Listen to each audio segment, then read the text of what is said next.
ஆரூர் அமர்ந்தரசே போற்றி, சீரார் திருவையாரா போற்றி. ஐந்து கரத்தனை யானை முகத்தனை இந்து நிலம்புரை போலும் மெய்ற்றனை நந்தி மகந்தனை ஞானக் கொழுந்தனை புந்தியில் வைத்தடி போற்றுகின்றேனே. அஞ்சு முகம் தோன்றில் ஆறு முகம் தோன்றும் வெஞ்சமரில் அஞ்சேல் என வேல் தோன்றும் நெஞ்சில் ஒரு கால் நினைக்கின் இருகாலும் தோன்றும் முருகா என்றோதுவார் முன். ஆத்தாளை திங்கள் அபிராம வல்லியை அண்டமெல்லாம் பூத்தாளை மாதுளம் பூநிறத்தாளை புவியடங்க காத்தாளை அங்கையில் பாசாங்குசம் கரும்பும் வெள்ளும் சேர்த்தாளை முக்கண்ணியை தொழுவார்க்கு ஒரு தீங்கும் இல்லையே. புழியர்கோன் வெப்பொழித்த புகழியர்கோன் கழல் போற்றி, ஆழிமிசைகள் மிதப்பில் அணைந்த புறானடி போற்றி, வாழி திருநாவலூர் வன்தொண்டர் பதம் போற்றி, ஊழிமலை திருவாத ஊரார் திருத்தாள் போற்றி, தெய்வ சேக்குழாரடி போற்றி போற்றி. பொன்னும் மெய்ப்பொருளும் தருவானை போகமும் திருவும் புணர்ப்பானை, பின்னையன் பிழையை பொறுப்பானை பிழையலாம் தவிர பணிப்பானை, இன்ன தன்மையன்றறியவனாய் எம்மானை எளிவந்த பிரானை, அன்னம் வைகும் வைய பழனத்தனி ஆரூரனை மறக்கலுமாமே. ஒருவனாய் உலகேத்த நின்ற நாளோ ஓருருவே மூவுருவமான நாளோ, கருவனாய் காலனை முன் காய்ந்த நாளோ காமனையும் கண்ணழலால் விழித்த நாளோ, மறுவனாய் மண்ணும் விண்ணும் எரித்த நாளோ, மான்மரிக்கை ஏந்தியோர் மாதோர் பாகன் திருவினால் சேர்வதற்கு முன்னோ பின்னோ திருவாரூர் கோயிலா கொண்ட நாளே. ஆரூரா தியாகேசா. ஆரூர் அமர்ந்தரசே போற்றி, சிறார் திருவையாரா போற்றி. அழகான திருவாரூர் தியாகேச பெருமானின் லீலைகள். ஒவ்வொரு லீலைகளுமே ஒவ்வொரு மனிதனுக்கு நமக்கு என்ன எடுத்து காட்டுது அப்படின்னா, ஆணவம் கண்மம் மாயை என்ற மும்மலங்களில் இருந்து வெளிப்படும் அரக்க தன்மைகள். ஒவ்வொரு வகுப்புக்கும் சொல்றேன் அடியே. ஆணவம் கண்மம் மாயை அப்படின்ற மூன்று மலங்கள், இந்த மும்மலங்களில் இருந்து வெளிப்படும் தன்மைகள், கோபங்கள். மனிதனுக்கு ஒரு மனுஷனுக்கு கோபம் இப்படித்தான் வருதுன்னு தெரியாது. நல்ல பிள்ளை போலவே இருப்பாங்க பாக்குறதுக்கு, ஆனா திடீர்னு கோபம் வந்துடும். எதுக்குதான் கோபம் வருதுன்னே தெரியாது. அது ஒரு வகை. ஒரு சிலரோட பழக்க வழக்கம் பாத்தீங்கன்னா எப்பவுமே கோபமாகவே தான் இருப்பாங்களே. அவங்க சட சடன்னு எரிஞ்சு விழுந்துகிட்டு எல்லாரும் மாதிரி என்ன வந்தியா போனியா அப்படின்ற மாதிரி ஒரு கோபமா பேசிக்கிட்டு, இதெல்லாம் மனிதனுடைய குணங்கள். அந்த குணங்கள் தான் இறைவன் ஒவ்வொரு இடத்துலயுமே அரக்கர்களாக காட்டுகிறது நமக்கு. இறைவனை மனதிற்குள் அழைத்தால், சுவாமியை சதா தியானித்தால், நம்ம இறைவனுடைய நாமாவை சொல்ல சொல்ல சொல்ல நம்ம மனசு என்ன ஆகுது? சிவமாக மாறுகிறது. நம்ம மனது என்ன ஆகுது? சிவமாக மாறுகிறது. நம்ம மனசுக்குள்ள சுவாமி வந்துருவார். நம்ம மனசு எப்படி தோணும்? சிவ சிவா அப்படின்னு அந்த மனசுல இறைவனை நினைக்கணும், அந்த வார்த்தையை சொல்லணும். நம்ம மனதுக்கு பல அடுக்குகள் உண்டு. நாம இங்க உட்கார்ந்துகிட்டு இருக்கோம், இப்ப நம்ம கதை கேட்டுக்கிட்டு இருக்கோம். ஆனா நம்ம இன்னொரு மனசு என்ன சொல்லும்? இல்ல இல்ல அடுப்புல சோறு வச்சுட்டேன், பால் பொங்கி இருக்கும், இல்ல இல்ல குழந்தை இந்த நேரத்துல பள்ளிக்கூடத்துல இருந்து வர நேரம் ஆச்சு, டியூஷன்ல இருந்து வர நேரம் ஆச்சு. அதெல்லாம் மனசுக்குள்ள இன்னொரு பக்கம் ஒரு அடுக்குகளா ஓடிக்கிட்டு இருக்கும். அப்ப அந்த ஒரு அடுக்குல நம்ம என்ன பண்ணி வச்சிடணுமா? இறைவனுடைய நாமாவை சதா சொல்லி வச்சிடணும். ஒரு நாள் கொஞ்சம் கஷ்டமா இருக்குமா, 2 நாள் கஷ்டமா இருக்குமா, சரி 3 நாள் இருக்குமா, அதுக்கப்புறம் பாத்தீங்கன்னா அது பழக்கமாயிடும். இப்ப மனிதனால கஷ்டப்படுற வேலைகள், அதாவது காலையில 4 மணிக்கு எழுந்திக்கணும் அப்படின்னா கஷ்டம். அதுவே ஒரு 2 நாள் நாம தொடர்ந்து பண்ணோம்னா, அதுல 2 நாள் நாம தொடர்ந்து பண்ணோம்னா அது நமக்கு பழக்கத்துக்கு வந்துடும் இல்லையா? அப்ப அது போல இந்த இறைநாமாவை கூட நாம சதா சொல்லிக்கிட்டே இருக்கணும். ஒரு யாருக்கு நடந்து போற வழியில தப்பி தவறி நாம கால் பட்டுறோம், தெரிஞ்சு பண்ற பாவங்கள், தெரியாத பண்ற பாவங்களும் பல உண்டு இல்லையா? தெரிஞ்சு ஒரு சிலர் பாவங்கள் அது திருத்திக்கலாம், ஆனா தெரியாம நமக்கே தெரியாம பல பாவங்கள். ஒரு எறும்பு போய்கிட்டு இருக்கும், அதை மிதிச்சிருவோம். ஏதோ ஒரு புழு பூச்சி நம்ம காலில் மிதிப்பட்டு இறந்து போயிடும். அதுவுமே ஒரு பெரிய பாவம் தானே. அப்ப அதுக்கு என்ன சொல்லணும், என்ன பண்ணணும்? சிவ சிவ என்றுளர் தீவினையாளர், சிவ சிவ என்றுட தீவினை மாளும், சிவ சிவ என்றுட தேவரும் ஆவார், சிவ சிவ என்ன சிவகதிதானே. திருமூலர் திருமந்திரம் சொல்லுது. சிவசிவன்னு ஒரு மனதுக்குள்ள அப்படி ஓட விட்டு பாருங்க, சிவ சிவ என்கிழர் தீவினையாளர். தீவினைகளை சொல்ல மாட்டாங்க. சிவ சிவன்ற வார்த்தை அவன் வாயில வரவே வராது. சிவ அப்படின்ற வார்த்தை அவங்க சொல்றதுக்கு 7 ஜென்மம் புண்ணியம் பண்ணிருக்கணும். அந்த 7 ஜென்மம் புண்ணியம் பண்ணாதான் சிவ சிவன்ற வார்த்தை வாயில வரும். 7 ஜென்மம் புண்ணியம் பண்ணாதான் திருநீரை அணிய முடியும். 7 ஜென்மம் புண்ணியம் பண்ணாதான் ருத்ராட்சம் கழுத்துல ஏறும். அப்ப அந்த புண்ணியத்தை கூட பண்ணாதவங்க தான் தீவினையாளர். சிவ சிவ என்கிழர் தீவினையாளர். சிவ சிவ என்றிட தீவினை மாளும். எந்த தெய்வத்தை வேணாலும் வணங்குங்க. சக்தி கல்வி கொடுப்பாங்க, செல்வம் கொடுப்பாங்க, தைரியம் கொடுப்பாங்க. ஆனா நாம செய்த இந்த பாவத்தை அழிக்கணும், வேரோடு அப்படி புடுங்கி போடுற ஒரு சக்தி உண்டு, ஒரு நாமாக்கு வலிமை உண்டு அப்படின்னா அது சிவநாமம் மட்டும்தான். சிவ சிவ என்றுட தீவினை மாளும். யார் சொல்றா? திருமூலர் சொல்றார். வருடத்திற்கு ஒரு முறை எழுந்து தியானத்திலிருந்து எழுந்து இந்த 4 வரி மட்டும் சொல்லிட்டு மறுபடியும் தியானத்துக்கு போவார். அவர் சொல்றார், சிவ சிவ என்றுட தீவினை மாளும். சிவ சிவ என்றுட தேவரும் ஆவார். சதா அவன் நாமத்தை சொல்லிட்டு இருந்த மனசுக்கு கள்ளம் கிடையாது, கபடம் கிடையாது. குழந்தை போலவே மாறிடும் மனசு இல்லையா? அந்த மனது என்ன ஆயிடும்? குழந்தையாட்டம் ஆயிரும் மனசு. குழந்தையும் தெய்வமும் ஒண்ணுதானே. குழந்தையும் என்ன பண்ணுதுன்னு தெரியாது, தெய்வமும் நமக்கு என்ன அடுத்து நமக்கு பண்ண போகுதுன்னு தெரியாது. அந்த மனசு குழந்தைங்க என்ன பண்ணணும்? ஒரு கள்ளம் கபடம் கிடையாது இல்லையா? ஒரு கடன்காரன் வாசப்படிக்கு வந்தாச்சு, ஒரு அம்மா கிட்ட அப்பா சொல்லிட்டு ஒளிஞ்சுக்கிறாரு, வீட்டுக்குள்ள போயிடுறாரு. ஏமா இவன் காசு என்கிட்ட வாங்கி கொடுத்துட்டு இருக்கேன், அதாவது கடன்காரன் வந்துட்டான், நான் உள்ள போய் ஒளிஞ்சுக்கிறேன், வந்து கேட்டான்னா இல்லைன்னு சொல்லிடு அப்படின்னு. சரிங்க நீங்க போய் ஒளிஞ்சுக்கோங்க அப்படின்னு கணவன் மனைவி சொல்லவும் கணவன் போய் ஒளிஞ்சுக்கிறார். அப்ப அந்த குழந்தை விளையாடிக்கிட்டு இருவான். அப்பா எங்கம்மா அப்படின்னு கேட்டா, இப்பதான் அப்பா கதவுக்கு பின்னாடி போனார், நான் பார்த்தேன்னு சொல்லிடும். ஏன்னா அது குழந்தைக்கு தெரியாது. அந்த மனசுதான் இறைவன்.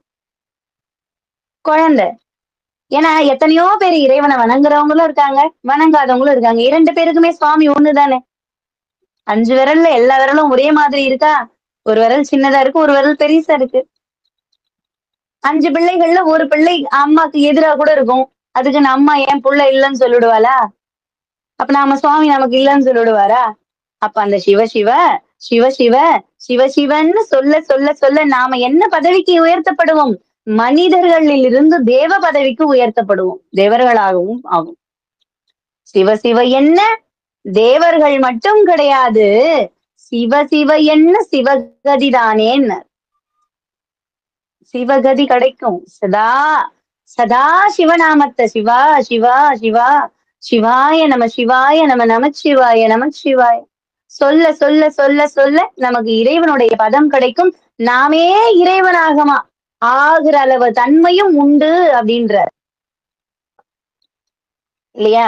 அப்ப அவனை கெட்டிவா நம்ம என்ன பண்ணணும்? அப்படி புடிச்சுக்கணும். ஆரூரா தியாகேசா, ஆரூரா ஆரூரான்னு அவனை அப்படி புடிச்சுக்கணும். இன்னைக்கு எத்தனை பேர் நாம எவ்வளவு புண்ணியம் பண்ணிருந்தா இந்த திருவாரூர் தியாகராஜரோட பெருமானுடைய லீலைகளை நம்ம அழகா கேட்டுக்கிட்டு இருக்கோம். சிவசிவன்னு சொல்லவே 7 ஜென்மம் புண்ணியம் பண்ணணும்னு சொல்றாங்க. அப்ப இன்னைக்கு நாம சுவாமியுடைய அந்த லீலைகளை கேட்கிறோம் அப்படின்னா நம்ம எவ்வளவு புண்ணியம் பண்ணிருக்கணும் இல்லையா? 18வது லீலையாக இந்திரனை காத்தருளிய லீலை அப்படின்னு இந்த லீலையை நாம பார்க்க போறோம்.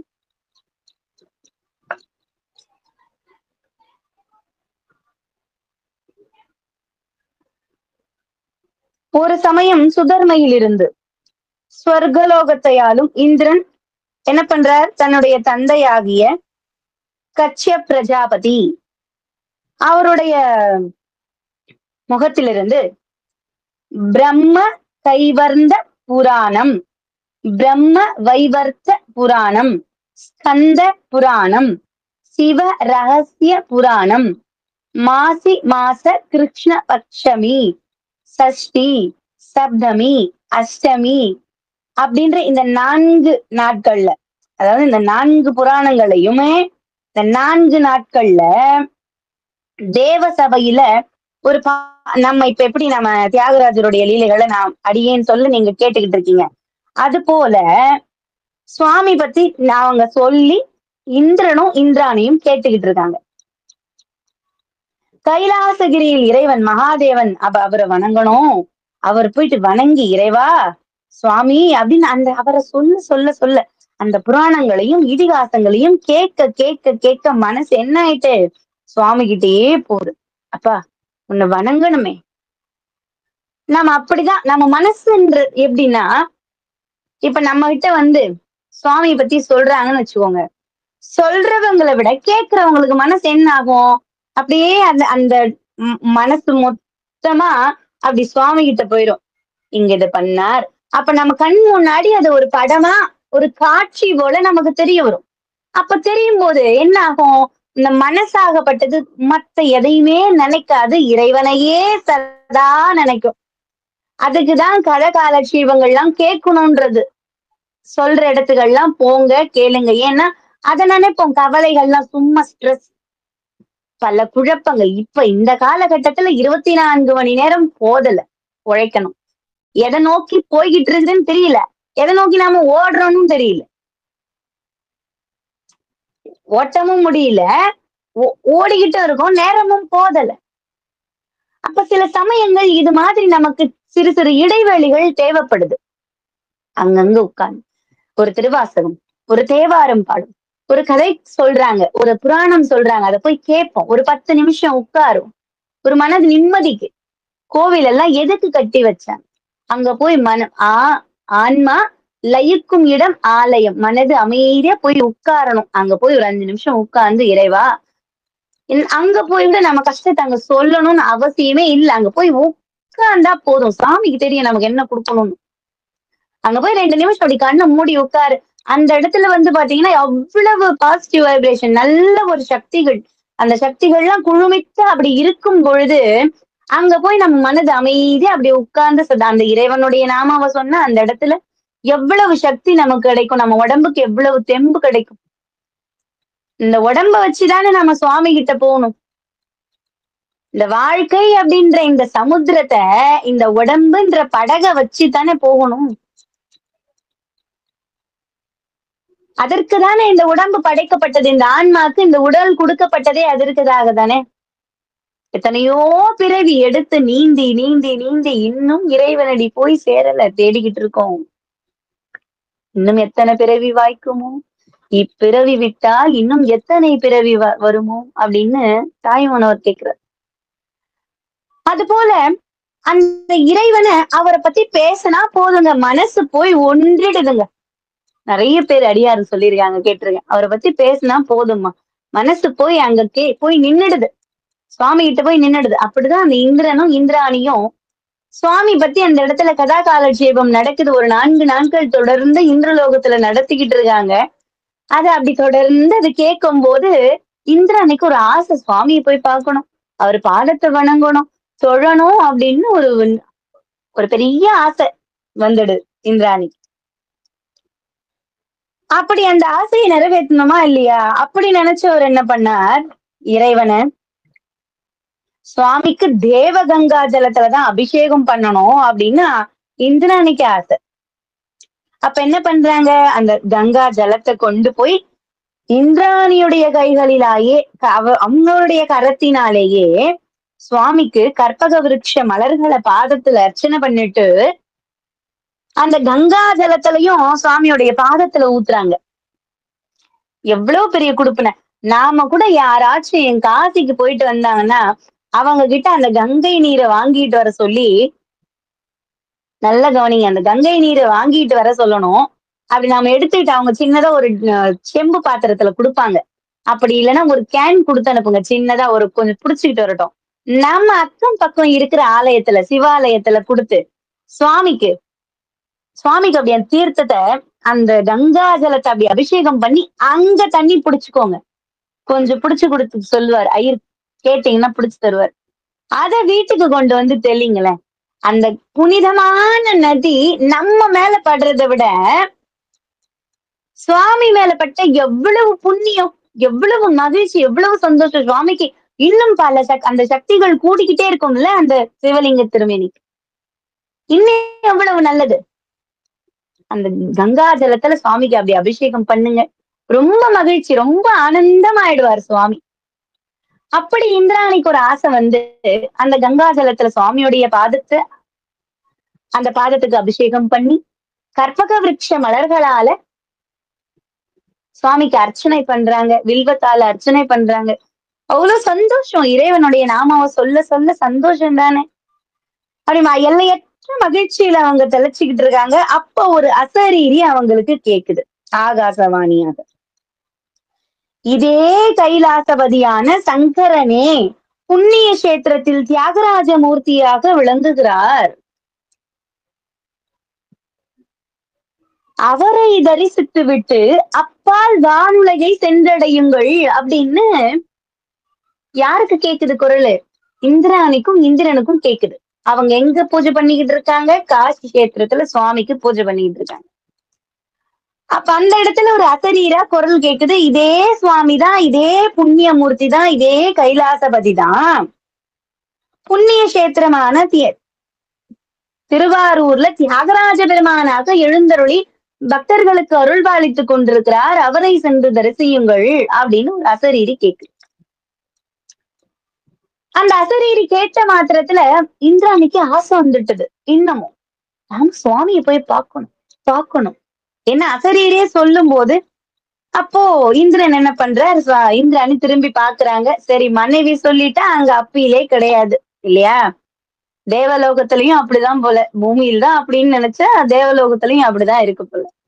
இல்லங்க, இந்த மாசம் ஆடி தள்ளுபடி 2 சேலை ஒன்னு எடுத்தா 1 ஃப்ரீ அப்படின்னு சொன்னாங்க. வேணாமா, எதுக்குமா? அதுதான் பீரோ நிறைய சேலை இருக்கு. இல்லங்க, ஆடி மாசம் சாமிக்கு பூஜை எல்லாம் பண்ணணும், சேலை எல்லாம் வச்சு படைக்கணும் அப்படின்னு மனைவி சொன்னா, சரிம்மா நீ 2 கூட எடுத்துக்கோ அப்படின்னு கணவர் இல்லையா? அந்த மாதிரி பூலோகத்துலதான் மனைவி சொல்றத கணவன் கேக்குறாங்க அப்படின்னா, இந்திரனும் அதுக்கு விதிவிலக்கு இல்ல போல இருக்கு. நம்ம சுவாமியே கிடையாது முதல்ல, அப்புறம் தானே இந்திரன் வரணும். அம்மாவை விட்டு அப்பாவே தனி கிடையாது இல்ல, அர்த்தநாரியா நின்னவர் தானே. அப்படின்ற போது இந்திராணி அப்படி திரும்பி பாக்குறாங்க. திரும்பி பார்த்த உடனே, சரிம்மா வாங்க, வா நம்ம சுவாமியை போய் தாராளமா தரிசனம் பண்ணிட்டு வந்துடலாம், வா இப்ப கிளம்பிடலாம் அப்படின்னுட்டு அவங்களுடைய அந்த விமானத்தை எடுத்துக்கிட்டு கிளம்புறாங்க. இந்திரனுடைய அந்த விமானத்தை எடுத்துக்கிட்டு கிளம்புறாங்க. அப்ப அந்த விமானத்துல ஏறி காசியிலிருந்து திருவாரூர் வரணும். அப்ப அந்த திருவாரூர் வர வழியில பல்ல ரோமன் அப்படின்னு ஒரு அரக்கன், அவன் பார்த்துட்டான். இவங்க 2 பேர் இந்த விமானத்துல வர்றத அந்த அரக்கன் பார்த்துட்டான். அப்படி பார்த்தவன் சும்மா இருப்பானா? மலை போல அப்படி பறந்து வந்து அந்த விமானத்தின் மேல அப்படி தொப்புன்னு விழுறான். அப்படி விழுந்த உடனே இந்த விமானம் என்னாச்சு? அவனுடைய பலுவை தாங்காம தலைகீழா திரும்பிட்டுது. இந்த விமானம் என்ன பண்ணுச்சு? அவன் திடீர்னு வந்து அந்த விமானத்து மேல உட்காரவும் அந்த விமானம் பலு தாங்காம தலைகீழா திரும்பிட்டுது. அந்த திரும்பினதுனால கங்கா யமுனா அந்த சங்கமம் ஆகிற இடத்துல அந்த பிரவாகத்துல அந்த விமானமானது உடைஞ்சு விழுந்துட்டது. அதற்குள்ளவேதான் யார் விழுந்துட்டா? அதுல இந்திராணியும் இந்திரனும் சேர்ந்து விழுந்துட்டாங்க. அந்த அரக்கனுடைய நோக்கம் என்ன? இவங்களை இந்த இடத்துலயே முடிச்சுடணும் அப்படின்னு நினைச்சுக்கிட்டு வந்தான். கடைசியில அந்த அரக்கனும் சேர்ந்து விழுந்துட்டான் ஜலத்துல, அந்த ஆத்துல விழுந்தாச்சு. அப்ப என்னாச்சு? இந்திராணி வந்து தவிக்கிறாங்க. அவங்களுக்கு என்ன சொல்றதுன்னு புரியல. இறைவா இறைவா, ஆரூரா, தியாகேசா, சுவாமி, பரமேஸ்வரா, மகாதேவா அப்படின்னு கூப்பிடுறாங்க. நம்ம சுவாமி தியாகேசர், அபயரட்சகர், அப்படி கூப்பிட்ட குரலுக்கு ஓடி வந்துருவார். அப்படியும் ஒரு பிரச்சனை வந்துட்டே இருக்கு அப்படின்னா, மாசில் வீணையும் மாலை மதியமும், மாசில் வீணையும் மாலை மதியமும், வீசு தென்றலும் வீங்கில வேணிலும், மூசு வண்டரை பொய்கையும் போன்றதே, ஈசன் எந்தை இணையடி நிழலே. தலை போற கஷ்டம், குடும்பத்துல ரொம்ப கஷ்டம் அப்படின்னு சொல்ற அன்பர்கள் இந்த மாசில் வீணை பதிகத்தை பாடுங்க. இந்த மாசில் வீணை பதிகத்தை பாடுனீங்கன்னா அந்த ஒரு கஷ்டத்துல இருந்து சுவாமி நம்மளை விடுவிச்சு கொடுப்பார். புரியுதுங்களா? அதுல அப்ப நம்ம என்ன சொல்லணும்? எனக்கு அது கூட சொல்ல தெரியாதேமா. நமச்சிவாயன்னு சொல்லு. அதே பதிகத்துல சொல்றார், நமச்சிவாயவே ஞானமும் கல்வியும், நமச்சிவாயவே நானறிவிச்சையும், நமச்சிவாயவே நானவின்றேத்துமே, நமச்சிவாயவே நன்னெறி காட்டுமே. நினைச்சுக்கணும். நமச்சிவாயா, நமச்சிவாயா, சிவசிவா, சிவாய நம, சிவாய நமன்னு அவன் நாம அவ சொல்லணும். கஷ்டத்துல பனி போல போயிடும். மலை போல வர கஷ்டம் கூட பனி போல விலகி போயிடும்.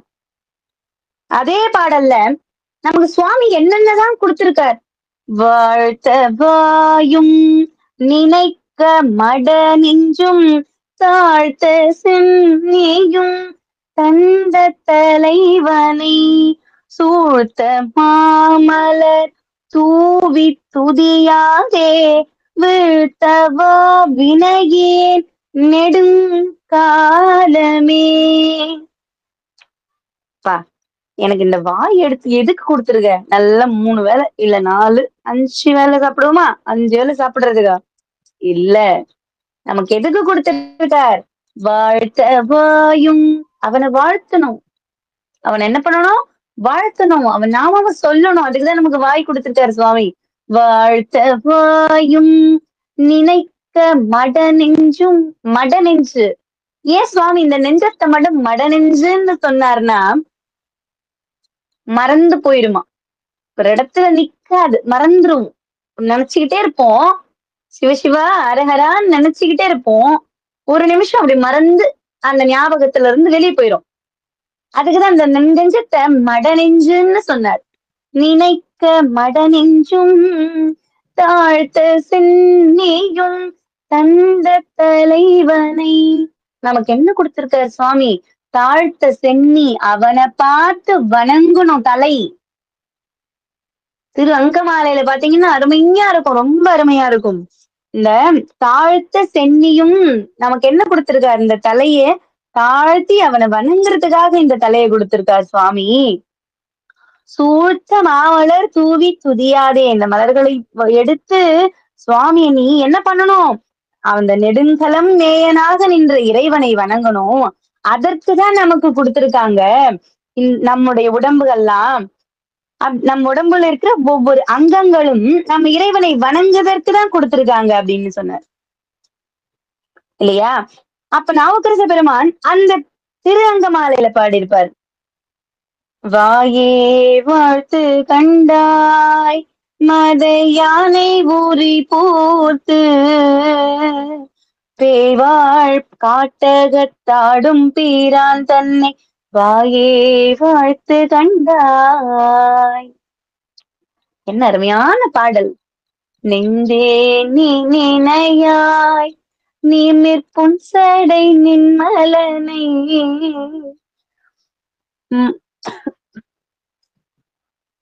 மஞ்சாடும் மலை மங்கை மணாலனை நெஞ்சே நீ நினையாய். நினைச்சுக்கோங்க, நம்மள சுவாமி இது குடு அது குடுன்னு நான் கேக்குறாரு. நினைச்சுக்கோங்க, நம்மளுடைய கஷ்டத்துல நினைக்கணும்.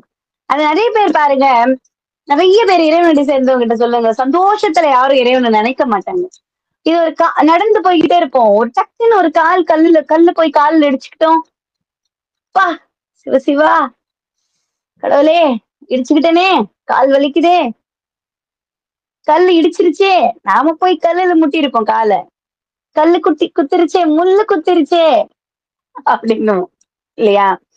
அந்த கஷ்டமும் சுவாமி எதுக்கு கொடுக்குறாரு? அதுலயாவது அவன் நாமாவ சொல்லி அந்த பாவத்திலிருந்து விடுபட்டு அவனை சேரணும்னு. அப்ப இந்திராணியும் இந்திரனும் என்ன பண்றாங்க? அவனை நினைக்கிறாங்க. சிவசிவா அரஹரா மகாதேவா நமச்சிவாயா நமச்சிவாயா நமச்சிவாயான்னு அவரை நினைச்சு நினைச்சு அப்படி அழும்போது தன்னுடைய பக்தருடைய பிரார்த்தனையை கேட்ட இறைவன் பக்த ரட்சகன் தியாகபதி கங்காதேவியை ஏவுறார். கங்கா நீ போ, உன்னுடைய விமானத்தை அவங்களுக்கு குடு, அவங்களுக்கு குடு, அவங்களை கூட்டிக்கிட்டு அழைச்சிக்கிட்டு தியாகபுரிக்கு வந்து சேரு, அதாவது திருவாரூருக்கு வந்து சேர் அப்படின்னு இறைவன் தன்னுடைய சிரசில் இருக்கிற கங்கைக்கு ஆணையிடுகிறார். அந்த கங்கை யமுனா சங்கமத்துல தானே அவங்க விழுந்துட்டாங்க, அந்த இடத்துல தானே அவங்க விழுந்தாங்க. அப்ப கங்காதேவி ஆனவங்க என்ன பண்ணாங்க, ஒரு விமானத்தை அழகா எடுத்துக்கிட்டு, நீங்க பயப்படாதீங்க, அந்த அரக்கன் ஜலத்தோடு, அதாவது எண்ணில் மூழ்கினான் அல்லவா, அவன் அப்படியே இறந்துட்டான், நீங்க வாங்க உங்களை நான் அழைச்சிக்கிட்டு போறேன் அப்படின்னு அழைச்சிக்கிட்டு அப்படி அந்த அதாவது கங்காதேவி ஒரு விமானத்தை கொண்டு வந்தாங்க, அதுல ஏறிட்டாங்க இவங்க. அப்ப இந்திராணி கேக்குறாங்க, நாங்க வந்த விமானம் என்னாச்சுன்னு கேட்டா, அது வந்து சேரும் எங்க திருவாரூருக்கு, நாம போறதுக்கு முன்னாடி அது போய் சேர்ந்துரும், நீங்க வாங்க அப்படின்னு. நாங்க இவ்வளவு கஷ்டப்படுறோம்னு உங்களுக்கு யாருமா சொன்னது அப்படின்னும் போது இறைவனே வந்து சொன்னார், தியாகேச பெருமானே வந்து சொன்னார். ஒருத்தர் கஷ்டப்படுறோம், ஒரு அடியாரு கஷ்டப்படுறோம், சுவாமிய சிவசிவான்னு நினைக்கிறோம் அப்படின்னா அவர் வந்து உதவாம போயிருவாரா? சோதனைகள் கொடுக்கிறாரு, அதெல்லாம் நாம பண்ண வினைகள். நல்ல ஞாபகம் வச்சுக்கோங்க. நான் எத்தனையோ காலமா அவனை வணங்கிக்கிட்டு இருக்கேன், இன்னமும் எனக்கு அவன் கருணையே காட்டல, நான் இப்படியேதான் இருக்கேன், கஷ்டத்திலேதான் இருக்கேன், கஷ்டத்திலேதான் இருக்கேன், நான் இன்னும் மீண்டு வரல அப்படின்னும் போது நாம எவ்வளவு பாவ மூட்டைகளை தலையில வச்சிருக்கோம்னு பாருங்க. முன்னா கழிக்கணும். அவர்கிட்ட போனா இன்னும் கொஞ்சம் கஷ்டம் வருதுன்னா அவர் கரெக்டா நம்மளை பார்த்து நம்ம கணக்க தீர்த்துக்கிட்டு இருக்கார் அப்படின்னு அர்த்தம். அவர் அழகா அவர் நம்மளை கூப்பிட்டுக்குவாரு. அவனருளாலே அவன் தாழ்வணங்கி, அவனருள் இல்லாம நாம போய் அவரை சேரல. அப்ப அவரை போய் சேர்ந்துட்டோம்னா நம்முடைய விதியை நம்முடைய தலையெழுத்து அவர் பார்த்துக்குவார். எது நடந்தாலும் சிவசிவான்னு விட்டுட்டு போய்கிட்டே இருக்கணும். இன்னைக்கு இந்திரனுக்கும் இந்திராணிக்கும் எப்படி ஒரு விமானம் வந்து, அதாவது கங்காதேவி மூலமா ஒரு விமானம் வந்து அழைச்சிட்டு போகுதோ, அது போல ஒவ்வொருடையாருக்கும் இறைவன் அருள் பண்ணுவார். நம்ம கண் முன்னாடியே நடக்கும், நம்ம நினைக்காததெல்லாம் திடீர்னு நடக்கும். சுவாமியுடைய திருவருள் நினைச்சு நாம எதிர்பார்க்காததும் நடக்கும்,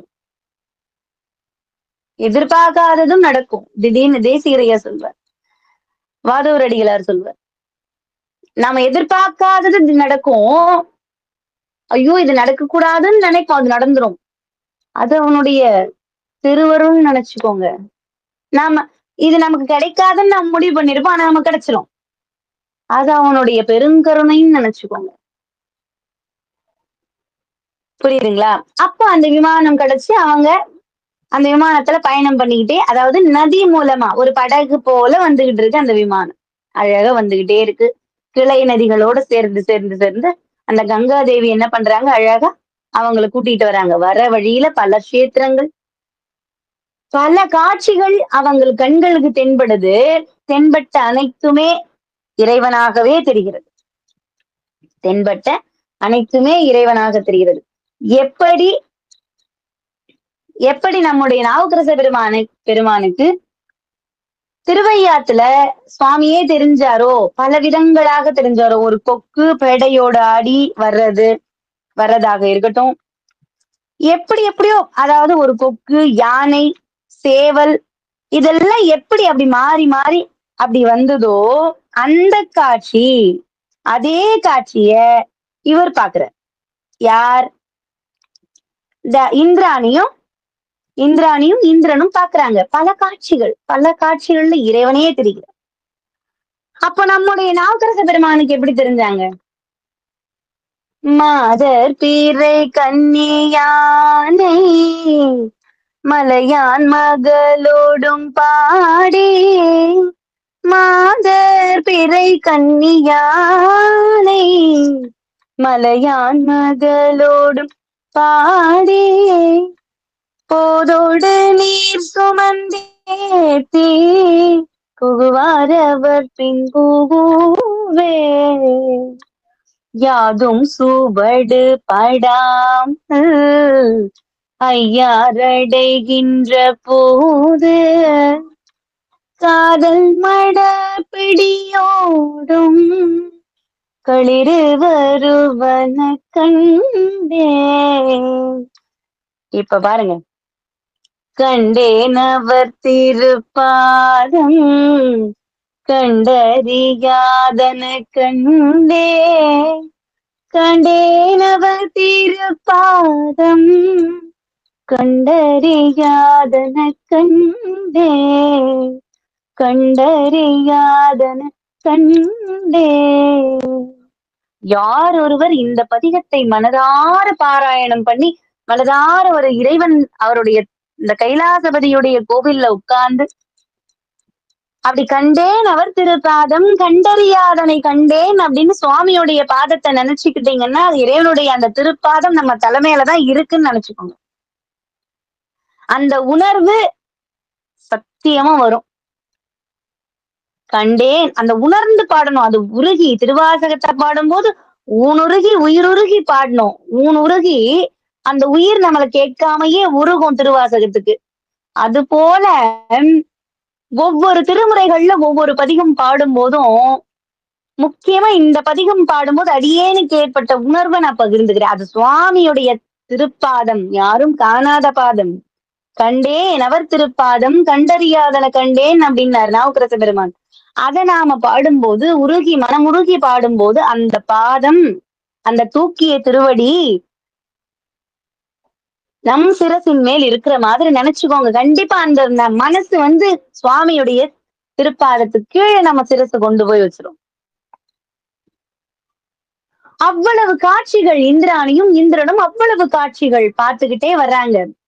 அரை முகூர்த்த நேரத்துல உங்களை கொண்டு போய் நான் அங்க விட்டுடுறேன் அப்படின்னு கங்கை சொல்றாங்க.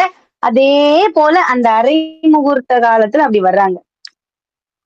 அந்த விமானத்துல ஏறி என்னென்ன காணாத காட்சிகள் எல்லாத்தையும் கண்டுகிட்டு அழகிய முத்துக்கள் பவள கொடிகள் என்னதான் பார்க்கணும்னே தெரியல. அந்த அளவுக்கு சுவாமியை நினைச்சுக்கிட்டே பார்த்துக்கிட்டே வராங்க. ஒவ்வொரு இயற்கையுமே அம்மையும் அப்பனுமாகவே காட்சி தருது. அவங்க ரெண்டு பேருக்கும் சந்தோஷத்துல வந்துகிட்டே இருக்காங்க. அப்படி வந்தது போலவே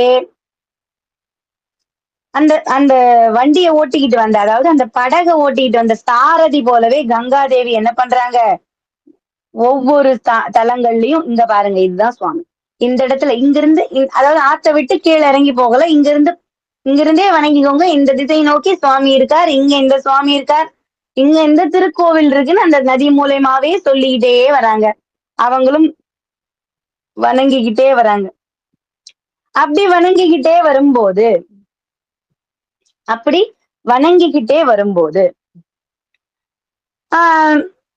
வணங்கிக்கிட்டே அந்த இடத்துல வந்தாங்க. வந்தவங்க என்ன ஆச்சு, கரெக்டா சரியா அந்த கமலாலயம் குளத்திலிருந்து அப்படி மேல இருந்தாங்க. எப்படி அப்பர் பெருமான் திருவையாற்று குளத்திலிருந்து மானோசரோவர்ல குதிச்சுட்டாரு. சுவாமி கைலாய காட்சி உனக்கு நான் திருவையாத்துல தரேன், இவ்வளவு கஷ்டப்பட்டு நீ கைலாயம் ஏறி வர வேண்டாம்பா அப்படின்னு அனுப்பி வச்சுட்டாரு. அதுக்கு ஒரு சின்ன ஒரு உதாரணம் சொல்லணும். அந்த தொண்டுக்காக இறைவனே காட்சி கொடுத்தார். மத்த அடியார்களுக்கெல்லாம் சுவாமி கிட்ட போயிட்டு சொன்னாரான்னு இல்ல. ஆனா நாவுக்கரச பெருமான் செய்த தொண்டிற்கு இறைவனை இறங்கி வந்தார். தொண்டு பெரிது, தொண்டர்தம் பெருமையை சொல்லவும் பெரிதே அப்படின்னார் ஔவையார் இல்லையா? அதுபோல அந்த தொண்டு பெருசு, அவர் பண்ண தொண்டு பெருசு. அவர் பாடின பாடல்கள் எல்லாத்தையும் விட அவர் செய்த தொண்டு பெருசு. ஒவ்வொரு கோவில்லையும் உழவார பணி செய்வார் நாவுக்கரச பெருமான். அதற்காக அவருக்கு கிடைச்ச பொக்கிஷம் தான் திருவையாத்துல சுவாமி அவ்வளவு அற்புதமான பல காட்சிகள் அவருக்கு கொடுத்தார். அப்ப அந்த இமயமலை சாரல் இருக்கிற மானோசரோவர் ஏரியில குதிச்சு இங்க திருவையாத்து குளத்துல இருந்து எந்திரிச்சு ஆடி அமாவாசை அன்னைக்கு அது நடக்கும். அப்படி அந்த அதாவது கோவில் கோபுர வாசல் வழியா வராம இவர் குளத்திலிருந்து எழுந்து வர்றார் இல்லையா? யாதும் சுவடுபடாமல் ஐயாரடைகின்ற போது, இந்த வரிதான் அது. அப்படி ஒரு குளத்திலிருந்து எழுந்து வந்து பாக்குற காட்சிகள்லாம் அம்மையப்பனாகவே பாக்குறாரு இல்லையா? அதே போல இந்திரனும் இந்திராணியும் அந்த குளத்துல ஆத்துலதான் பயணம் பண்ணிட்டு வந்தாங்க. திடீர்னு பாத்தீங்கன்னா குளத்துல இருந்து எழுந்திருக்காங்க. அப்படி குளத்துல இருந்து எழுந்தவங்கள அக்கம் பக்கம் இருந்த ரிஷிகள் முனிகள்லாம் அப்படி ஆச்சரியத்தோட பாக்குறாங்க. யாரு இது? என்னது தேவமாதன் மாதிரி தெரியுது, இந்திராணி போல தெரியுது, இந்திரன் போல தெரியுது, இவங்க எப்படி இப்ப இந்த நேரத்துல அது இப்படி எப்படி வந்தாங்க அப்படின்னு ஆச்சரியத்தோட பாக்குறாங்க. அவங்க ஆச்சரியத்தோட பார்த்த நேரத்துல தேவேந்திரனுடைய விமானம் அதே இடத்துல வந்து சேருது. அது சுக்குநூறா உடைஞ்சு போச்சு இல்லையா? ஆனா கங்கை வாக்கு கொடுத்திருந்தாங்க. நாம போய் அங்க சேர்றதுக்கு சரியான நேரத்துல உங்களுடைய விமானமும் வந்து சேரும் அப்படின்னு சொல்லியிருந்தாங்கல்ல. அது போல அந்த விமானமும் வந்து சேர்ந்தது. இவங்களும் அழகா அந்த குளத்துல இருந்து எழுந்து அப்படி வந்தாங்க. அப்ப கங்காதேவி விடை பெற்று அங்கிருந்து மறைந்த உடனே அப்படி ரிஷிகள் முனிகளும் அப்படி ஆச்சரியத்தோட பார்த்துக்கிட்டு இருக்காங்க. அப்படி ஆச்சரியத்தோட பார்த்துக்கிட்டு இருக்கும்போது இந்திராணி வெளியே வந்து நடந்தது அத்தனையும் சொல்றாங்க. நாங்க இந்த மாதிரி வந்தோம். இறைவன் காசியில சுவாமிய தரிசனம் பண்ணிட்டு இருக்கும்போது அசரீரியாக வாக்கு கேட்டது. அங்கிருந்து நாங்க விமானத்துல ஏறி வந்தோம். அங்க அரக்கன் அதாவது எங்களை மாய்க்க அந்த அரக்கன் வந்த போது இறைவன் திருக்கருணையால கங்காதேவி எங்களை அழைச்சிக்கிட்டு வந்து இங்க விட்டாங்க சுவாமி அப்படின்னு அந்த ரிஷிகள் கிட்ட அங்க இருக்கிற முனிவர்கள் கிட்ட அவங்க வந்த கதைய சொன்னாங்க. அப்படி சொல்லி முடிச்ச உடனே அங்க குலத்து கமலாலயத்திலிருந்து எழுந்து 18 தீர்த்தங்களில் ஸ்நானம் செய்து தியாகராஜ பெருமானை சென்று தரிசித்தார்கள். ரொம்ப சந்தோஷம். ஆரூரா தியாகேசா, ஆரூரா ஆரூரான்னு அந்த ராஜ சிம்மாசனத்துல சுவாமி இப்படி அழகா உட்கார்ந்துகிட்டு இருப்பார். நினைச்சுக்கோங்க, ஒவ்வொரு நாளும் நினைச்சுக்கோங்க. அடியேன் இன்னைக்கு ஒரு விண்ணப்பமே நான் வைக்கிறேன் உங்ககிட்ட. ஒவ்வொரு நாளும் தினமும் 6 மணி, சரியா 6 மணிக்கு சாயரட்ச பூஜை நடக்கும் திருவாரூர்ல. எம்பெருமான மனசுல நினைச்சுக்கிட்டு சரியா 6 மணிக்கு ஒரு 2 நாள் கஷ்டமா இருக்கும். 6 மணி ஆயிடுச்சுன்னா ஞாபகம் வராது. ஒரு நாள் 6:10க்கு வரும், ஒரு நாள் 6:20க்கு வரும், பரவாயில்ல. ஒரு 2 நாள் நமக்கு கஷ்டமா இருக்கும். அந்த 6 மணிக்கு நினைச்சுக்கோங்க, டக்குன்னு ஞாபகம் வந்துரும். எங்க இருந்தாலும் அந்த 6 மணி ஆச்சா அந்த மணியை நாம பார்க்கும் போதே ஆரூரா ஆரூரா ஆரூரா அப்படின்னு மனசு அங்க போயிரும். நினைப்பவர் மனத்தே கோயிலாய் கொண்டவன் இறைவன். நினைப்பவர் மனத்தே கோயிலா கொண்டவன் இறைவன். எப்படிமா நீ அப்படி சொல்ற? நினைப்பவர் மனத்தே கோவிலாய் கொண்டவன் எப்படி சொல்ற? அதுக்கு ஒரு குட்டி கதை ஒண்ணு பாக்கலாமா? ஒரு ஒரு தாயும் ஒரு மகனும் இருக்காங்க. அந்த தாய்க்கு அதாவது இறக்குற காலம் வந்துருச்சு. அவங்க வயோதிகம் ஆயிட்டாங்க, வயசாயிடுச்சு. அவங்களுக்கு அவங்களுடைய முடிவு தெரியுது. நாம இன்னும் கொஞ்ச நாள் தான் இருப்போம் உயிரோட அப்படின்னு தெரியுது. ஆனா அவங்களுடைய ஆசையை தன்னுடைய மகனுக்கு சொல்றாங்க. அப்பா, என்ன காசிக்கு கூட்டிட்டு போயேன். என்ன அப்பெல்லாம் அந்த வசதி கிடையாது. இப்ப நாம வந்து ட்ரெயின்ல போறோம், விமானத்துல போறோம். அந்த மாதிரி வசதிகள் அப்ப கிடையாது. அப்ப நடந்துதான் போகணும். அப்பா, என்ன அழைச்சிட்டு போறியா? இன்னும் கொஞ்ச நாள் தான் இருப்பேன்னு நினைக்கிறேன். ஏன்னா எனக்கு உடல்நிலை தெரியுது. ஆனா எனக்கு சுவாமியை பார்க்கணும். அந்த காசியில தான் போய் என்னுடைய இந்த உயிர் பிரியணும் அப்படின்ற ஒரு ஆசை மட்டும் இருக்குப்பா. அழைச்சிட்டு போறியா அப்படின்னு அந்த தாயானவள் மகன் கிட்ட கேக்குறா. அப்ப மகன் கிட்ட கேட்கும்போது அம்மா சொல்லி மகன் செய்யாம இருப்பாரா? வாமா, நான் கூட்டிட்டு போறேன் உன்னை அப்படின்னு தாயும் மகனும் காசிக்கு யாத்திரை புறப்படுறாங்க. தாயுடைய கடைசி யாத்திரை காசி யாத்திரையில ஆரம்பிக்கிறார். புரியுதுங்களா? போறாங்க. அவர் நடந்து நடந்து போய்கிட்டே இருக்கும்போது கொஞ்சம் தொலைவு ஆகுது. 1 நாள், 2 நாள், 3 நாள், 4 நாள் ஆகுது. அதற்கு மேல அம்மானால நடக்க முடியல. அதற்கே ரொம்ப பொறுமையாதான் நடந்து போறார். என்னென்ன வேணுமோ வழியில ஏதாவது பழம், காடுகள் எல்லாம் பழம் இருக்கிறத சேகரிச்சுட்டு அம்மாவும் பார்த்துக்கிட்டு ஃபுல்லா அவருடைய கடமைய தவறாம செஞ்சுக்கிட்டு நடந்து நடந்து நடந்து நடந்து போய்கிட்டே இருக்காங்க. அம்மா ஒரு கட்டத்துல சொல்றாங்க, காசிக்கு கிட்ட கிட்ட கிட்ட வந்துட்டாங்க. இன்னும் 1 நாள் நடந்தா காசி வந்துரும். அந்த மாதிரி வச்சுக்கோங்க. இன்னொரு 12 மணி நேரம் நடந்தா காசி வந்துரும். அந்த நேரத்துக்குள்ள இருக்காங்க. அப்போ ஒரு அடர்ந்த காடு வந்துருச்சு. அந்த காட்டுல அப்பா, கொஞ்ச நேரத்துக்கு முன்னாடி சொன்னேன் என்னால ஒரு நடக்க முடியலன்னு உடனே அந்த மகன் என்ன பண்ணார், ஒரு பல்லக்கு மாதிரி ரெடி பண்ணார். தயார் பண்ண உடனே அந்த பல்லக்குல அம்மா வச்சு ஒரு கூடை மாதிரி தயார் பண்ணி அந்த கூடையில அம்மாவை வச்சு தோல் மேல வச்சுக்கிட்டு நடந்து நடந்து போய்கிட்டே இருந்தார். அப்ப போய்கிட்டே இருக்கும்போது அந்த அம்மா குரல் கொடுக்குறா, அப்பா இருக்கியா? அம்மா நான் தாம்மா உன்னை தூக்கிட்டு போறேன். ஏம்மா நீ பேசிக்கிட்டு இருக்க? அமைதியா வாம்மா, படுத்துக்கிட்டு அமைதியா வாம்மா. இல்லப்பா நான் உனக்கு பாரமா இருக்கிறேன்னா, என்னம்மா பாரம் இருக்க போகுது? 10 மாசம் என்ன வயித்துல சுமந்தியே, அப்போ உனக்கு பாரமா இருந்துச்சா? அப்படின்னு கேக்குறா புள்ள. அப்ப அம்மா கண்ணுல தண்ணி வச்சுக்கிறா. இறைவா என்னுடைய குழந்தைக்கு நான் பாரமா இருக்கேனே அப்படின்னு அம்மா கண்ணுல தண்ணி வச்சுக்கிறா. அப்ப என்ன ஆகுது? கொஞ்ச நேரம் நடந்து நடந்து போய்கிட்டே இருக்காங்க. கிட்ட கிட்ட வரப்போகுது காசி வர ஒரு 12 மணி நேரம் இருக்கு. திடீர்னு ஒருத்தர் ஒரு மாட்டு வண்டிய எடுத்துக்கிட்டு வர்றாரு. ஏன்பா எங்க போற? அப்படின்னு கேக்குறாரு. இந்த மாதிரி காசிக்கு போகணும். அட நானும் அங்கதான் போறேன். வா இந்த வண்டியில வந்து ஏறிக்கோ அப்படின்னு சொல்றார். அந்த வண்டியில அந்த அம்மாவ தன்னுடைய தாய கூடையில வச்சுக்கிட்டு வர்றத அந்த வண்டிக்காரனும் பாக்குறாங்க. வா அம்மாவை இங்க வச்சுட்டு நீ வந்து வண்டியில ஏறிக்கோ அப்படின்னு சொல்றாங்க. அந்த மாதிரி அம்மாவை தூக்கி வண்டியில உட்கார வச்சுட்டு இவரும் போய் வண்டியில உட்கார்றாரு. ஒரு ஒரு 1/2 மணி நேரம் அந்த வண்டி போயிருக்கும். அதுக்கப்புறம் அந்த வண்டி சக்கரம் சுழலவே இல்ல, நிக்குது. வண்டி சுழலவே இல்ல, நிக்குது. மகன் பாக்குறான், திரும்புறான், அந்த பக்கம் பாக்குறான், அந்த பக்கம் பாக்குறான். நம்ம பயணம் பண்ற மாதிரி தெரியல, வண்டி ஓடுற மாதிரி தெரியல, நிக்குது. அப்ப அம்மா கிட்ட கேக்குறேன், அம்மா என்ன ஆச்சுன்னு தெரியலம்மா, எனக்கு ஒண்ணுமே புரியல, எனக்கு ஒரு பதட்டமா இருக்கு அப்படின்னு பையன் சொல்லவும் அம்மா சொல்றா, மகனே கவலைப்படாத, என்னுடைய இறுதி நாள் வந்துட்டது. நம் இந்த இந்த வாகனம் என்ன அழைச்சிட்டு போக வந்த வாகனம். அந்த வண்டி ஓட்டிட்டு வந்த நபருடைய முகம் உனக்கு தெரியுதான்னு பாருப்பா அப்படின்னு சொன்னாங்களாம். ஆனா அந்த மகன் திரும்பி பார்க்கும்போது அவருடைய முகமே தெரியல.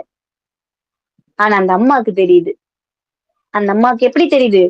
சாட்சாத் காசி விஸ்வநாதராகவே அந்த அம்மாவுக்கு காட்சி கொடுக்கிறார் அந்த வண்டி ஓட்டிட்டு வந்தார். அந்த வண்டி ஓட்டிட்டு வந்தார் சாட்சாத் காசி விஸ்வநாதர் தான். மகனே என்னுடைய நேரம் நெருங்கிருச்சு. காசியில தான் போய் இறக்கணும்னு நான் நினைச்சேன். ஆனா சுவாமி இங்கேயே வந்து என்ன ஆட்கொண்டார். என்னுடைய உயிர் பிரிய போகுது. நீ சந்தோஷமா இரு. இதோட இந்த பயணத்தை நீ நிறுத்திடாத. நீ காசிக்கு போய் இறைவனை வணங்கிட்டு அப்புறம் வீட்டுக்கு போ. நலமா இரு. அம்மா என்னைக்கும் உன் கூட தான் இருப்பேன். இறைவனடி போய் நான் சேரணும். என் சுவாமி கூட நான் போகணும்னு சந்தோஷமா அந்த உயிரை விட்டுட்டா. இந்த கதை நமக்கு எதுக்கு சொல்லுது அப்படின்னா, காசிக்கு போய் உயிரை விடணும்னு நினைச்சவங்க 12 மணி நேரத்துக்கு முன்னாடியே உயிரை விட்டுட்டா.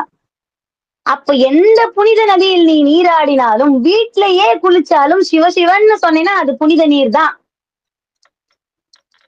புனித நதி தான். எந்த நேரத்துல உட்கார்ந்து சாப்பிட்டாலும் எதை சாப்பிட்டாலும் சிவசிவா சிவார்ப்பணம்னு ஒரு சொல்லிட்டேன்னா அது சுவாமியை போய் சேர்ந்துரும். சுவாமி போய் எப்படிமா செய்யறோம்? அவர் சாப்பிடுவாரா? நீ இந்த இடத்துல கொடுத்தீங்கன்னா இல்லாம சாப்பிடாம கிடக்குற எத்தனையோ ஜீவராசிக்கு சுவாமி அந்த சாப்பாட்டை படி அளப்பார். அந்த மனசு அங்க வேணும். சிவசிவா மனசு. நினைப்பவர் மனத்தை கோயிலா கொண்டவன். இந்த வரிக்குதான் அந்த கதையை சொன்னதே. இந்திராணியும் இந்திரனும் அவ்வளவு கஷ்டப்பட்டு வந்து அந்த இடத்துல சுவாமி உதவினார்ல, ஒவ்வொரு இடத்துலயும் உதவி அவங்களை அழகா கொண்டு வந்து நிறுத்தி தியாகராஜருடைய ஸ்வரூபத்தை தரிசனம் பண்ண வச்சாரா. அப்ப அந்த அம்மாவை 12 மணி நேரத்துக்கு முன்னாடியேவும் வந்து ஆட்கொள்வேன் விஸ்வநாதனாகவே காட்சி கொடுத்து அழகா அழைச்சிட்டு போயிட்டாரா கைலாயத்துக்கு. அப்ப மனம் காரணம். இந்த மனமாகப்பட்டது இறைவனுடைய நாமத்தை சதா சொன்னா சுவாமி ஒரு நல்ல கதி நமக்கு கொடுப்பார். யாரையும் திருப்திப்படுத்தணும்னு அவசியம் இல்லை. இவங்க என்ன சொல்லுவாங்களோ அவங்க என்ன சொல்லுவாங்க சொல்லிக்கிட்டேதான் இருப்பாங்க. நம்ம மனசு நம்ம சுவாமி கிட்ட போகணும். தப்பு பண்ண வேண்டியது தப்பு பண்ணல, எதுக்கு பயப்படணும்? சுவாமி இருக்காரு கூட. தேவர்களுக்கும் மூவர்களுக்கும் தெரியாத பாதமே நம்ம கூட இருக்காரு. நம்ம நெஞ்சுக்குள்ள உள்ளுக்குள்ள வச்சிருக்கோம் நம்ம சுவாமிய. அப்ப நாம எதை கண்டு நாம பயப்படணும்? ஆரூர மந்தரசே போற்றி, சிறார் திருவையாரா போற்றி. அடுத்து நவகிரகங்களின் நிலைமையை காத்த லீலை அப்படின்னு இந்த லீலையை பார்க்க போறோம். இறைவன் நவகிரகங்களை கூட காப்பாத்திருக்கார் அப்படின்னு சொன்னா அது ஆச்சரியப்படுறதுக்கே இல்லை. அப்பதான் நமக்கு அப்பதான் நமக்கு தோணும், ஓ இப்படி இருக்கு போல, இதுதான் உண்மையா அப்படின்னு நம்ம நினைப்போம். அப்ப நவகிரகங்களுக்கு இவ்வளவு சக்தி உண்டா? அந்த சக்தியை கொடுத்தது யார்? அந்த சக்தியை கொடுத்தது யார் அப்படின்னு நம்ம மனசுக்குள்ள பல கேள்விகள் ஓடும்ல. ஓடும்ல. நாளும் கோலும் அடியாரை வந்து நலியா. சிவசிவன் அவன் நாமாவை சொல்றவங்களுக்கு நாளும் கோலும் ஒண்ணும் பண்ணிட போறது இல்ல. அது ஏன் எதுவும் பண்ணாது அப்படின்றத உணர்த்ததுதான் இந்த லீலை. நவகிரகங்களின் நிலைமையை காத்த லீலை.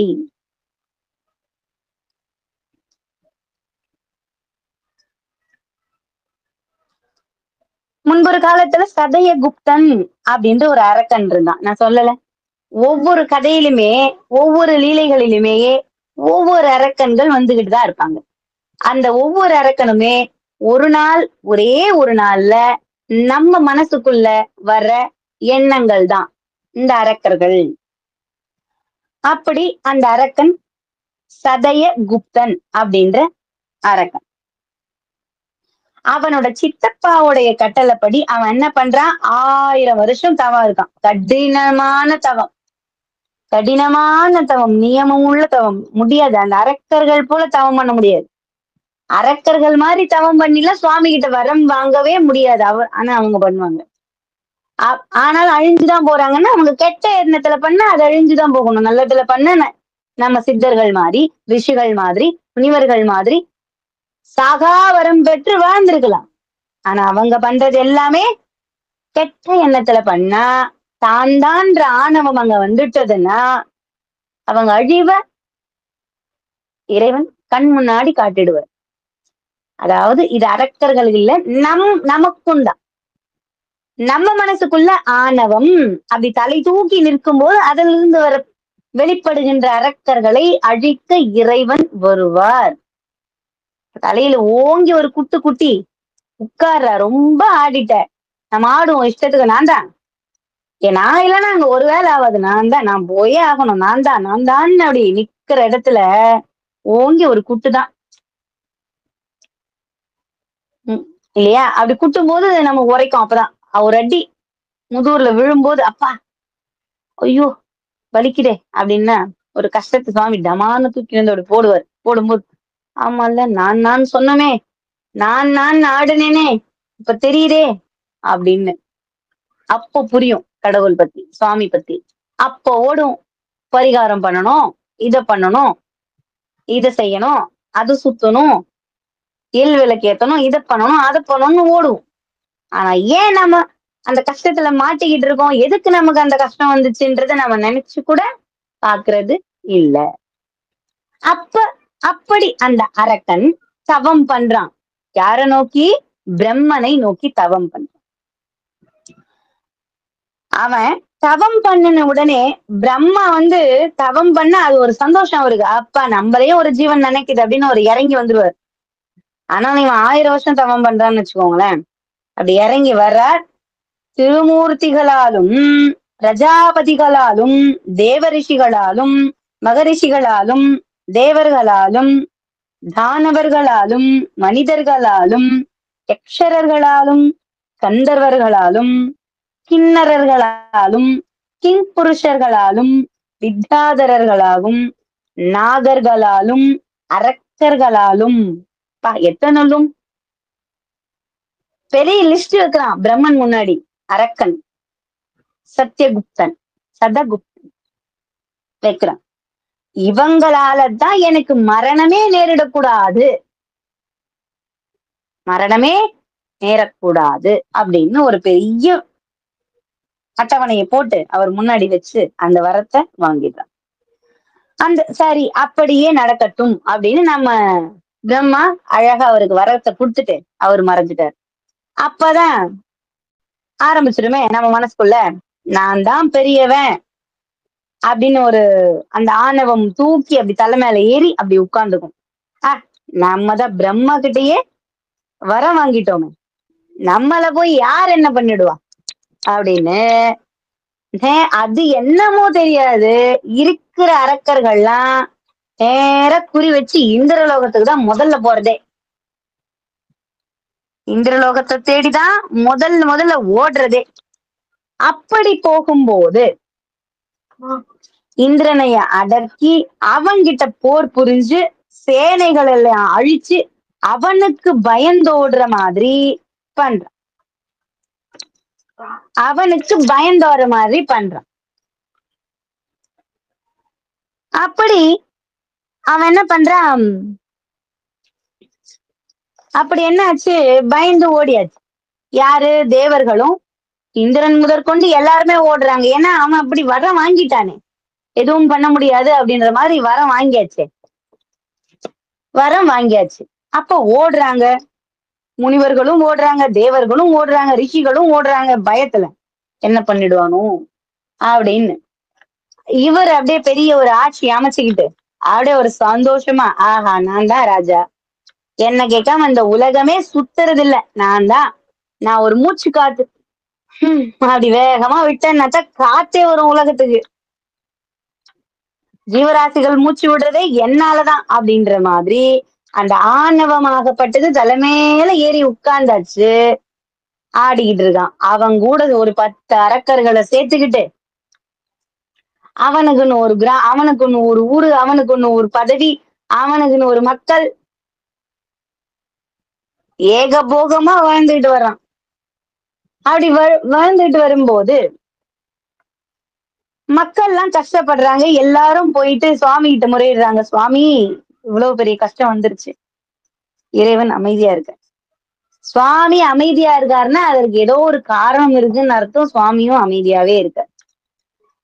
அப்ப அந்த அரக்கனுடைய மாளிகைக்கு ஞான சரஸ் அப்படின்ற ஒரு மகரிஷி போறார். தைரியமா போறாருப்பா. சதகுப்தன் அப்படின்ற அந்த அரக்கனுடைய மாளிகைக்கு ஞான சரஸ் அப்படின்ற அந்த மகரிஷி போறார். அவரு இந்த ஜோதிடத்தை கணிக்கிறதுல வல்லவர். அவர் அந்த ஜோதிடத்தை அப்படி கணிக்கும் போது அவன் உட்கார்ந்து கேக்குறான், சதகுப்தன் கேக்குறான், சாமி சுவாமி இந்த மாதிரி நான் வர வாங்கிட்டேன், ஆனா ஒரு 4 நாளா என் மனசு கொஞ்சம் ஒரு மாதிரி உறுத்துது, கஷ்டப்படுது, ஏன்னு தெரியல, அது என்னன்னு கொஞ்சம் பார்த்து சொல்லுங்களேன், உங்களுக்குதான் ஜோசியம் எல்லாம் தெரியுமே, ஜாதகம் பாப்பீங்களே, என்னுடைய கட்டத்தை பார்த்து கொஞ்சம் சொல்லுங்களேன் அப்படின்னு அவனுடைய ஜாதகத்தை கொண்டு வந்து கொடுக்குறான். அத பார்த்தவர் என்ன சொல்றார், அப்படிப்பா உனக்கு கொஞ்சம் கஷ்ட காலம் இதுக்கு மேல வர இருக்கு, அதாவது வரும், நவகிரகங்களால வரும், அத நீ கொஞ்சம் பார்த்து இருந்துக்கோ அப்படின்னு சொல்லிட்டு போயிடுறாரு. நல்ல மனுஷன். சொல்லிட்டு அப்படி கிளம்பிட்டாரு. இவனுக்கு தூக்கி வாரி போட்டுருச்சு, என்னடா இது, நம்மளை வெல்றதுக்கு இந்த உலகத்துல யாருமே கிடையாது அப்படின்னு நாம நினைக்கிற நேரத்துல இப்படி ஒரு பிரச்சனையா அப்படின்னு அவன் யாரு, அந்த சதகுப்தன் அப்படின்ற அந்த அரக்கன் கஷ்டப்படுறான். என்ன பண்றது அப்படின்னு உடனே அவனுக்கு கை தேர்ந்த ஒரு 10 மந்திரிகள் இருக்காங்கல்ல, ஜால்ரா தட்டணும்ல, அட அவன் சொன்னா அது நடக்குமா, நீ தைரியமா இருப்பா, உன்னை அசைக்க உலகத்துல யாராச்சும் இருக்காங்களா அப்படின்னு அந்த அரக்கனுக்கு கொஞ்சம் அப்படி ஏற்றி விடுறது. அதாவது நாமளே எதுக்குடா இந்த பிரச்சனை எல்லாம், இதுக்கு மேல நான் இந்த பிரச்சனைக்கு போறதா இல்லடா, அதனாலதான் எங்க வீட்டுல நிறைய பிரச்சனை வருது அப்படின்னு நாமளே ஒதுங்கினா கூட நம்ம கூட இருக்கிறவங்க என்ன பண்ணுவாங்க, அதெல்லாம் ஒண்ணாவது, நீ தொடர்ந்து செய், உன்னை அசைக்க ஒருத்தன் கிடையாது அப்படின்னு சொல்லிட்டா போதும், நம்ம மறுபடியும் அதே குட்டையில போய் விழுவோம். ஏன் அதேதான் இந்த அரக்கனுக்கும் நடக்குது. கூட இருக்கிற அந்த 10 மந்திரிகள் அழகா அவனை மறுபடியும் அதே பாவம் பண்ண வைக்கிறாங்க. என்ன சொல்றாங்க, அந்த நவ கிரகங்களையே நீ அடக்கி கொண்டு வந்துற, அதுங்களை கைது பண்ணி கொண்டு வந்துறேன், அப்புறம் உனக்கு சாதகமான இடத்துல உட்கார்த்த வச்சுட்டுன்னு வச்சுக்கோ, நவகிரகத்தை உனக்கு சாதகமான கட்டத்துல உட்கார வச்சுட்டேன்னா நீதானே ராஜா அப்படின்னு அவனுக்கு ஒரு புத்தி சொல்லி, அவனுக்கு தலைக்கால் புரியல. யாருக்கு, அரக்கனுக்கு. அப்பா நீங்க தான்டா நல்ல மந்திரிகள் அப்படின்னு அவங்க கை நிறைய பொண்ணும் பொருளும் வாரி கொடுத்து அப்படி சந்தோஷமா வீட்டுக்கு அனுப்பி வைக்கிறான். அப்பதான் அவனுடைய கெட்ட நேரமே ஆரம்பிக்குது. அத நினைச்சிட்டு இந்த நவகிரகங்களை தேடி ஓடுறான். இந்த விஷயம் நவகிரகங்களுக்கு தெரியுது, அந்த அரக்கனாகப்பட்டவன் நம்மளதான் தேடி ஓடி வரான் அப்படின்னு அது தெரியுது. ரிஷிகள் எல்லாம் போய் அவங்களுக்கு சொல்லிடுறாங்க. ரிஷிகளும் ஞானிகளும் தேவர்களும் ஆனவங்களும் முன்கூட்டியே போய் நவகிரகங்களுக்கு சொல்லிடுறாங்க.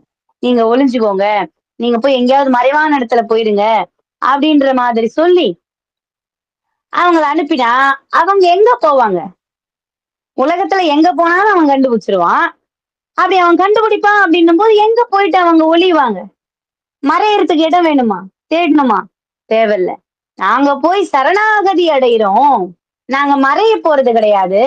சரணாகதி அடைய போறோம் அப்படின்னு தியாகேச பெருமானுடைய அந்த திருச்சந்நிதியின் முன்னாடி போய் நின்னு அந்த 9 நவக்கிரகங்களுமே அழறாங்க. சுவாமி, இறைவா, தியாகேசா, வள்ளல் பெருமானே காப்பாற்றுங்க. அந்த அரக்கனிடமிருந்து மக்களை காப்பாற்றுங்கள் இறைவா. இறைவன் யார்? பால் நினைந்தூட்டும் தாயினும் சாலப் பரிந்து நீ. ஒரு அம்மா கூட பால் குடுக்கும்போது குழந்தை பால் குடுக்கறது கூட என்ன பண்ணுவாளாம்? இப்பதானே பால் கொடுத்தோம் அப்படின்னு நினைப்பாளாம். ஆனா அந்த எடுத்த பிறவி ஒவ்வொன்னுத்துக்கும் அவர் நிக்கிறாரு பாருங்க, நம்ம ஆட்கொள்றாரு பாருங்க. தாயினும் சால பரிந்து நீ பாவியேனுடைய அப்படின்னார் மணிவாசகர் இல்லையா? சரி, அதுதான். பாலுக்கு பாலகன் வேண்டி எழுதிட பார்க்கடல் ஈந்த பிரான் மாலுக்கு சக்கரம் அன்றருள் செய்தவன் மன்னிய தில்லை தன்னுள் ஆலிக்குமந்தன வாழ்கின்ற சிற்றம்பலமே இடமாக பாலித்து நட்டம் பயில வல்லானுக்கே பல்லாண்டு கூறுதுமே பல்லாண்டு கூறுதுமே.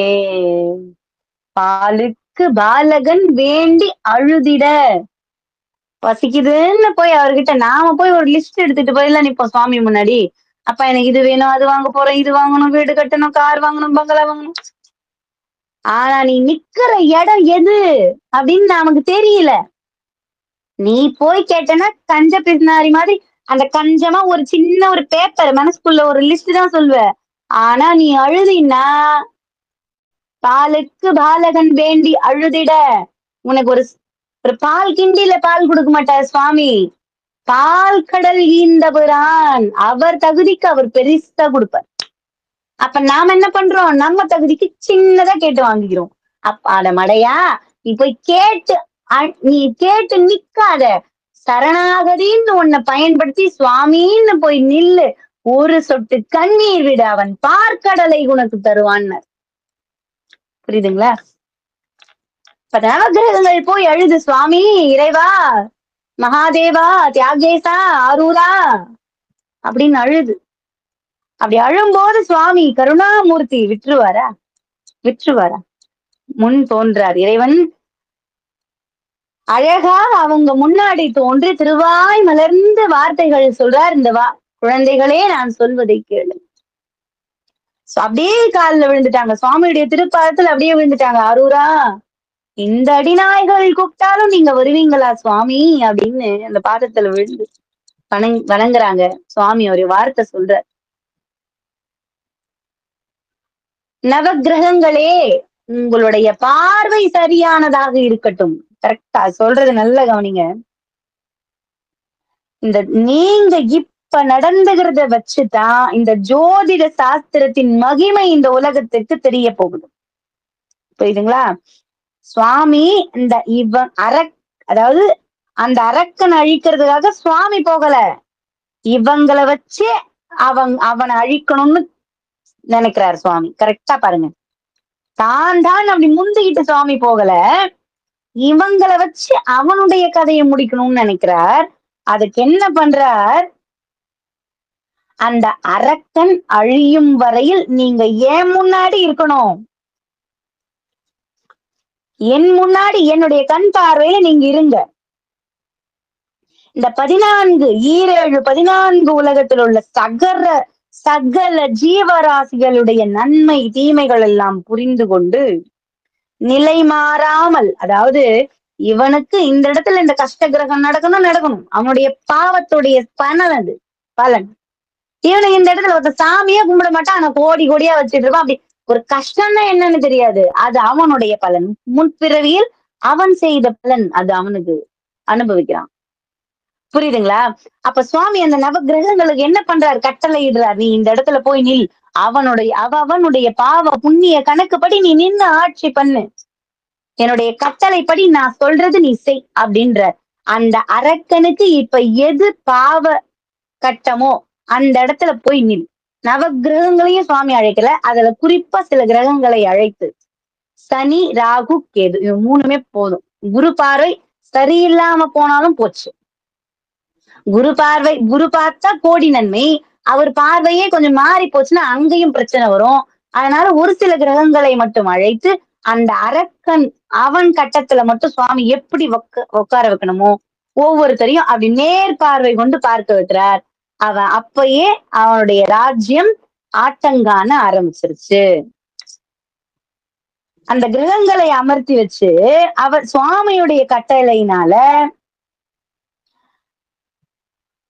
அந்த சமஸ்தானத்தையே, அந்த நவகிரகங்கள் நின்ன இடத்துல அந்த சமஸ்தானத்தையே நீக்கிட்டு விஷமஸ்தானம், அதாவது அவங்க இருந்த அந்த சமஸ்தானம் அந்த கட்டத்துல இருந்து விலகி விஷமஸ்தானத்தை அடைந்து அந்த அரக்கர் குலத்தையே அழிக்கிற மாதிரி ஒரு பார்வையை நீங்க பாருங்க அப்படின்னு சுவாமி அந்த நவகிரகங்களுக்கு சக்தியை கொடுத்தார்.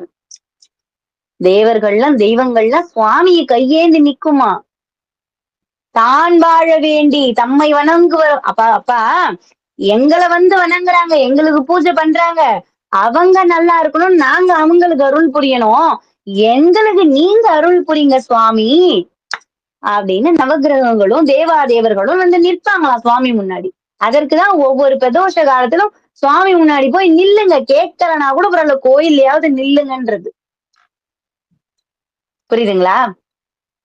அந்த மாதிரி நவகிரகங்கள் அந்த இடத்துல போய் நிற்கவும் அந்த விஷமஸ்தானத்துல இருந்த இடத்துனால அந்த பாவ பார்வை பார்த்த உடனே அந்த அரக்கனுக்கு என்னென்ன ஆகுது, அவன் ஆகாய மார்க்கமா பறந்து போய்கிட்டு இருக்கும்போது திடீர்னு கீழே விழுந்துடுறான்.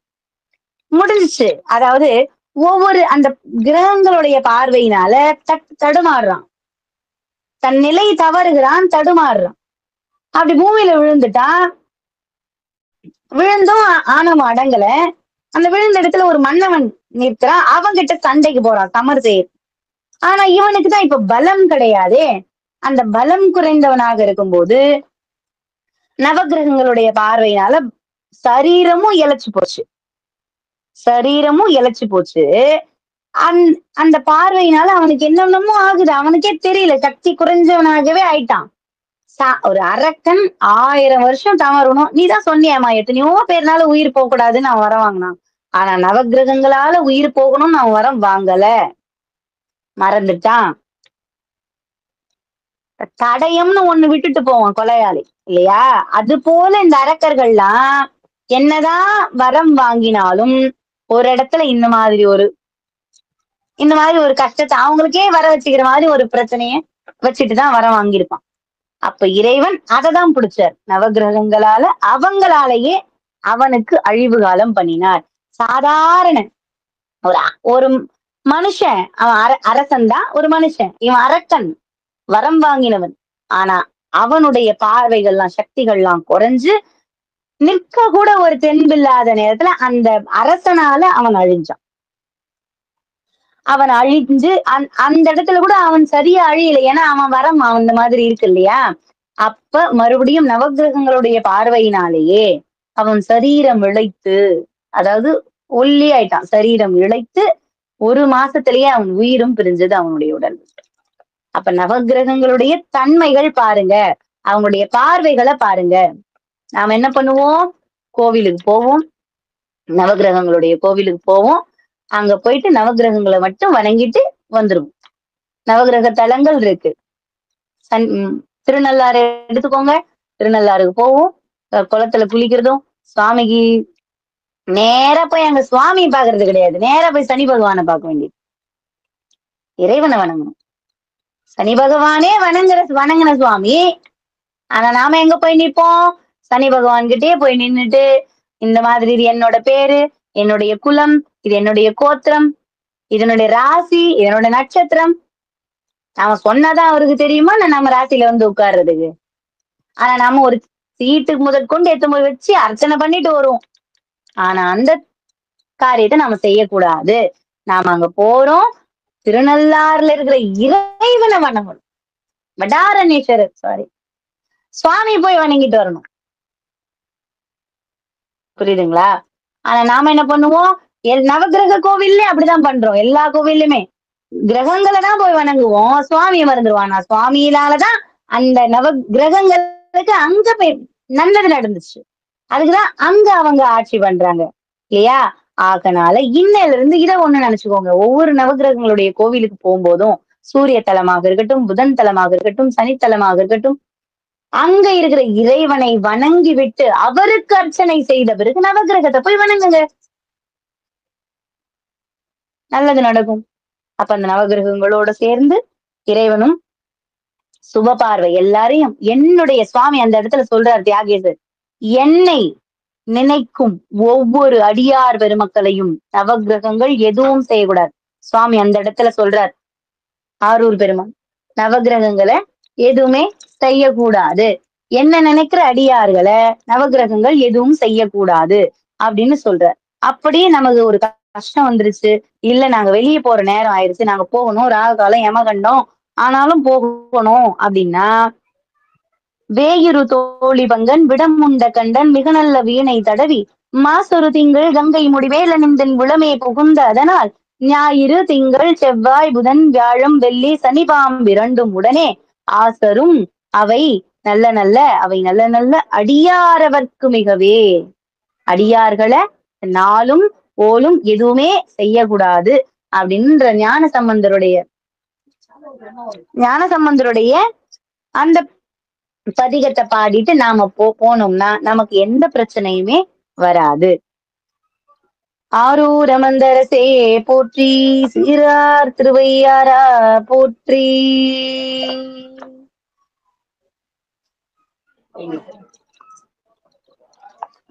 ஆக இன்னைக்கு இப்ப நாம வந்து இன்னைக்கு தியாகராஜ பெருமானுடைய லீலைகள் கேட்டோம். அவ்வளவு சந்தோஷமா இருந்துச்சு மனசு. நேரம் போதல. நான் நவகிரகங்களுடைய தலங்களும் சொல்லணும் அப்படின்னு பார்த்த நேரம் போதல. நான் இன்னொரு வகுப்புல நான் சொல்றேன்.